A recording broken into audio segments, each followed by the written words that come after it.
Miss universe का खिताब 21 साल बाद फिर से भारत के नाम आ चुका है। जी हाँ दोस्तों, 21 साल बाद हरनाज संधू ने यह रिकॉर्ड तोड़ा है।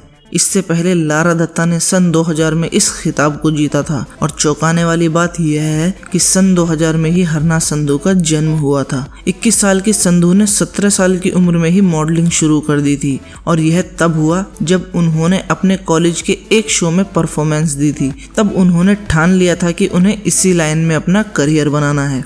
वैसे तो उनके परिवार के ज़्यादातर लोग या तो खेती करते हैं या फिर गवर्नमेंट जॉब, लेकिन उन्होंने अपना सपना अपने फैशन को बना लिया। उसके बाद उन्होंने इंडिया में ही कई कंपटीशन जीते और साथ ही साथ उन्होंने 2 पंजाबी फिल्मों में भी काम किया। हालांकि उन 2 फिल्मों में उनका सिर्फ साइड रोल ही था, पर अब शायद उन्हें हर कोई अपनी फिल्मों में लीड रोल देना चाहेगा। मिस यूनिवर्स का खिताब जीतने वाली हरनाज कौर कभी डिप्रेशन का शिकार भी रही थी, क्योंकि वह दूसरी लड़कियों की तुलना में दुबली और पतली थी। इसी दुबलेपन की वजह से लोग उनका मजाक उड़ाया करते थे, जिसके कारण वह कहीं जाने से भी डरती थी और यही डर उनके डिप्रेशन का कारण बन गया। लेकिन उन्होंने हार नहीं मानी और कुछ ऐसा करने का ठान लिया जिससे लोग उन्हें देखकर दोबारा उनका मजाक न उड़ा सके। हालांकि डिप्रेशन से निकलना बहुत मुश्किल होता है, लेकिन अगर कुछ अलग करने का ठान लिया जाए तो क्या कुछ नहीं हो सकता। हरनाज कौर की इस कमजोरी ने उन्हें दुनिया का सबसे बड़ा मिस यूनिवर्स का खिताब दिला दिया।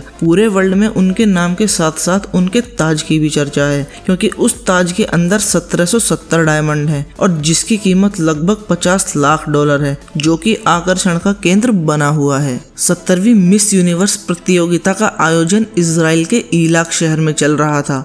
12 दिसंबर को डिक्लेयर हुए रिजल्ट में यह ताज भारत के चंडीगढ़ में रहने वाली हरनाज संधू को पहनाया गया।